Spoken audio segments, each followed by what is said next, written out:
It was a biting December night in 1984 when Jonelle Matthews, a bright-eyed 12-year-old, disappeared without a trace. Greeley, Colorado, a quiet town tucked on the edge of the Rockies, was lit with holiday cheer, its homes dressed in twinkling lights. For the Matthews family, the season was meant to be festive, a time of togetherness and music. That night, Jonelle had performed in her school choir's Christmas concert at Intra-West Bank.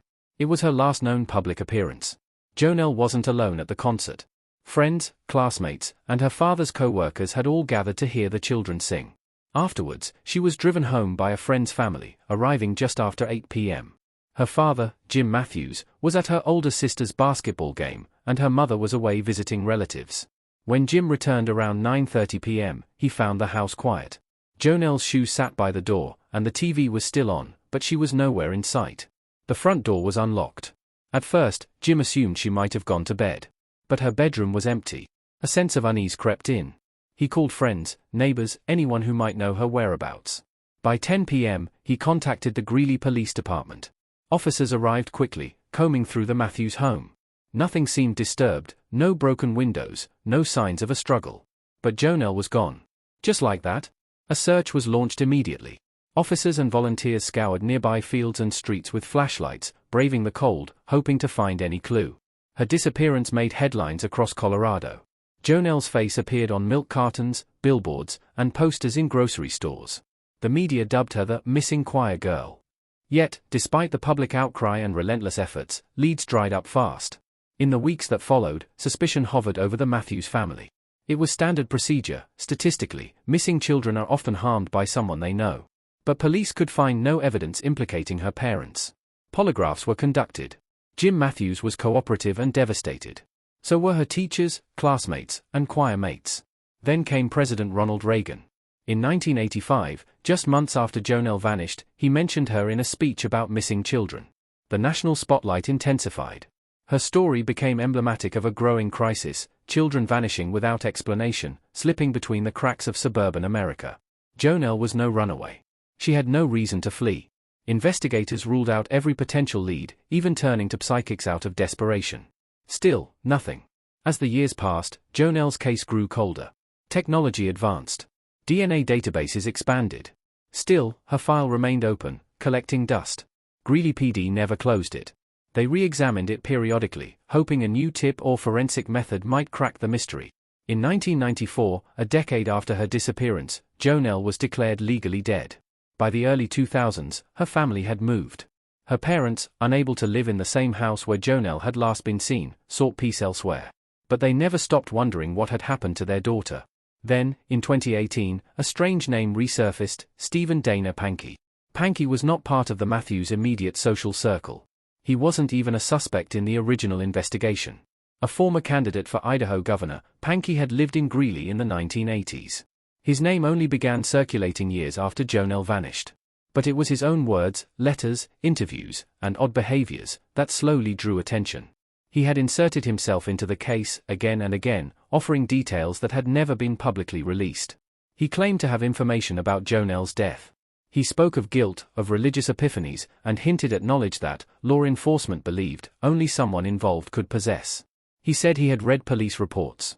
But police reports don't typically mention where a body is buried, or the unique clothing a child was wearing when she disappeared. Detectives circled back. They began looking at Pankey more closely. He'd moved to Idaho shortly after Jonelle's disappearance. He had a history of erratic behavior, court filings, and a pattern of drawing attention to himself. His former wife told authorities that in December 1984, Pankey had behaved unusually. He had insisted they leave town the day after Jonelle vanished, driving for hours without explanation. When they returned, he buried the family's dog in the backyard, claiming it had died while they were gone. That detail, a buried dog, seemed bizarre. But for years, it was nothing more than a curiosity. Until 2019. On July 24, 2019, nearly 35 years after Jonelle vanished, construction workers laying a pipeline in a rural field outside Greeley made a grim discovery. Human remains, wrapped in a blanket, partially buried near a desolate stretch of land. The coroner confirmed the unthinkable: it was Jonelle Matthews. She had been shot in the head. The field where she was found was not random. It was just 15 miles from her home, close, yet hidden. After all those years, Jonelle had been lying beneath the soil, waiting to be found. Her discovery was bittersweet. For her family, it was the end of decades of uncertainty. For investigators, it was a starting point. The question was no longer, where is Jonelle, but who put her there? By late 2019, momentum returned to the case. With remains identified and a location established, detectives doubled down on Pankey. They searched his home, his computers, and his writings. The pieces were coming together. And when they did, they painted a picture of obsession, manipulation, and guilt. Jonelle's case had haunted Greeley for generations. But now, after nearly 4 decades, it was finally waking up. The discovery of Jonelle Matthews's remains in July 2019 shook the city of Greeley, Colorado. For the Matthews family, grief replaced the uncertainty they had carried for 35 years. But for detectives, it ignited a renewed pursuit of justice. Their attention turned swiftly and firmly toward one man, Stephen Dana Pankey. Pankey wasn't a stranger to law enforcement. His name had floated around the periphery of the investigation since the early 2000s, but it was his own peculiar behavior that catapulted him to the center of the case. Long before Jonelle's remains were discovered, Pankey had already woven himself into her story. He had reached out to journalists, penned letters to law enforcement, and even publicly speculated about the circumstances of her disappearance. At one point, he demanded immunity in exchange for information. These weren't the actions of a man with nothing to hide. Pankey was an oddity. In the years after Jonelle went missing, he moved to Idaho, ran for governor twice, and cultivated a persona of an eccentric loner. But his behavior had red flags. Former neighbors recalled a controlling personality, a man obsessed with religion and conspiracy. His ex-wife, Angela Hicks, became a key figure in the case. She told investigators that the week Jonelle vanished, Pankey had acted strangely. He insisted on an unplanned trip the very next day, loading their car with no explanation. During the drive, he listened obsessively to news reports about the missing girl. There was more. Hicks recalled that upon their return, Pankey refused to discuss Jonelle but buried the family dog for no clear reason. Days later, he allegedly told her, "You'll never find that body." She hadn't known what he meant, until the pieces fell into place decades later. By the fall of 2019, authorities obtained a search warrant for Pankey's home. They combed through digital records, journals, and old storage. Incriminating writings surfaced, documents in which Pankey referenced Jonelle's case in disturbing detail. In one note, he described being at a church service where people cried over Jonelle's disappearance. The catch? That detail was never made public. Investigators had kept it under wraps for decades. Only someone who was there, or involved, could have known. Even more damning was Pankey's fixation on specific aspects of the crime. He mentioned a rake used to cover footprints in the snow. Law enforcement had never released that detail to the public. He referenced blanket burial and her red and blue outfit from the concert. The more he talked, the more he sealed his fate. In October 2020, nearly a year after Jonelle's body was recovered, Stephen Pankey was arrested and charged with her kidnapping and murder. The indictment was long and meticulous. Prosecutors painted a chilling narrative. Pankey had known Jonelle, had targeted her, and had acted out a premeditated crime. He wasn't just a suspect, he was the key to the entire mystery. The trial would prove to be complex. Pankey pleaded not guilty and insisted he was being framed. He represented himself at times, clashing with his legal counsel and often derailing proceedings with bizarre outbursts. He claimed that the government was persecuting him for his political beliefs. He refused to admit wrongdoing, framing his obsession with the case as curiosity rather than guilt. But the evidence was mounting. The prosecution leaned heavily on circumstantial clues, woven tightly with Pankey's own statements. They showed how he had injected himself into the investigation, seemingly unable to resist the spotlight. Time and time again, he offered unsolicited information, details the police had never made public. He tried to explain it away, claiming to have read newspaper reports or heard rumors. But the specificity of his knowledge said otherwise. Testimony from his ex-wife was critical. She recounted their strange road trip, his paranoid behavior, and the moment he forbade her from speaking about Jonelle. She recalled how he followed the case obsessively for years, even clipping articles and stashing them away. The trial lasted several weeks. Jurors heard hours of evidence, examined maps, studied transcripts of Pankey's interviews, and watched courtroom dramatics unfold. Pankey's erratic behavior didn't help his cause. He alternated between defiance and rambling self-pity. His inability to stick to a narrative or show genuine remorse only deepened suspicion. One moment, in particular, gripped the courtroom, when Pankey, under cross-examination, admitted to knowing more than he should. It was a statement that hung in the air like smoke, ambiguous, yet damning. In the end, the jury was tasked with an unenviable job, deciding the fate of a man who had lived in the shadows of this case for nearly 4 decades. The evidence was largely circumstantial, but it was damning in its totality. His knowledge, behavior, and timeline formed a puzzle with only one logical conclusion. On October 31, 2022, Stephen Dana Pankey was found guilty of kidnapping and murdering Jonelle Matthews. The courtroom fell silent as the verdict was read. After 38 years of uncertainty, justice had finally arrived. He was sentenced to life in prison. There would be no parole, no appeals that could erase the jury's conclusion. The Matthews family, seated quietly, wept, not in triumph, but in the exhausted release of decades of anguish. Jonelle's mother, Gloria Matthews, addressed the court. Her voice was calm, but each word carried the weight of years spent searching for answers. "You took something that didn't belong to you," she said. "And now, you will never take anything again." The conviction marked the end of one of Colorado's longest-running mysteries.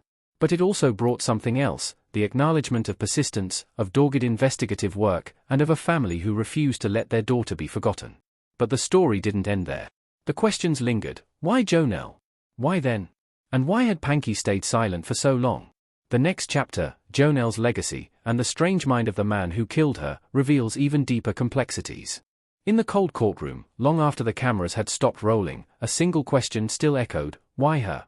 Jonelle Renee Matthews was 12. A bright student. A good friend. A girl who had just sung carols in a choir hours before her life was taken. The man convicted of killing her, Stephen Dana Pankey, never knew her well, at least not in any way that made sense to the outside world. Yet, he orchestrated a crime that spanned decades, one that stole not only Jonelle's life, but years of peace from everyone who loved her. So, what did he want? Stephen Pankey was a man obsessed with control. Not power, not money, control. He had once lived near the Matthews family. Records show he attended the same church. He likely saw Jonelle there. According to testimonies, Pankey was disgruntled with that church community, harboring resentment toward members he believed had wronged him. Some prosecutors theorized that Jonelle, sweet, smiling, trusting, was not a target by name, but a symbol. Someone innocent he could snatch from a world he believed had rejected him. That kind of motive doesn't appear in police reports. It's not tangible like a weapon or an alibi. It lives in silence. In bitterness. In twisted logic. Pankey never confessed, not in court, not in private. But his decades-long dance with guilt was loud in every other way. He couldn't stop talking about Jonelle. In interviews, in emails to journalists, in sermons he delivered as a self-proclaimed religious counselor. He once wrote that he had information that would blow the case open, only to walk back his statements or twist them into riddles. At every turn, he seemed to crave attention while denying accountability. It was a game. But no one was playing except him. The psychological profile that emerged during the trial was chilling. Here was a man who had inserted himself into the center of a child's murder investigation, without being asked. Over the years, he would claim visions, divine revelations, and suggest he was being persecuted. He filed lawsuits filled with incoherent allegations. He described law enforcement as corrupt and painted himself as a martyr. But one fact sat immovable at the heart of the story: Jonelle was buried in a shallow grave, 15 miles from home, with a bullet in her head. And the person who knew where to find her body had said too much, and far too soon. Pankey's trial wasn't just about proving guilt. It was about unraveling a deeply disturbed mind. The prosecution made no claim that he was insane. He knew what he was doing. He had cleaned up after himself, hidden Jonelle's body, and kept her fate secret for decades. His public proclamations weren't madness, they were ego. His ex-wife's statements still haunt the pages of the trial transcripts. She remembered the fear in their home after the crime. How he'd burned unknown papers in the backyard. How he'd listened to news reports about Jonelle, over and over, as though studying a blueprint. She recalled his violent temper, his obsession with control. After their divorce, she tried to forget. But some things don't fade.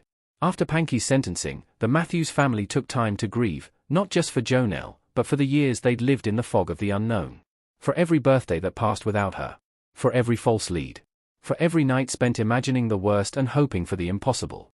They finally knew the truth. But the truth, in cases like this, isn't comforting. It's brutal. Still, in tragedy, Jonelle's memory lived on, not as a headline or cold case, but as a symbol for change. Her disappearance became one of the earliest cases tied to the widespread use of missing children programs, milk carton campaigns, national databases, Amber Alert foundations. She helped give birth to a system that now protects countless others. And yet, it's hard to shake the thought, if the pipeline hadn't gone through that field in 2019, would she still be missing today? That answer, like so many in this case, is as unsettling as the crime itself. Stephen Pankey remains behind bars, sentenced to life without parole. His appeals have been denied. He sits in a cell, stripped of his platforms and his audience. Whatever secrets he still holds, they die with him. But Jonelle's voice, once silenced, echoes now louder than ever. In Greeley, a small memorial stands where her body was discovered. Locals leave flowers. Children who never knew her stop to ask who she was.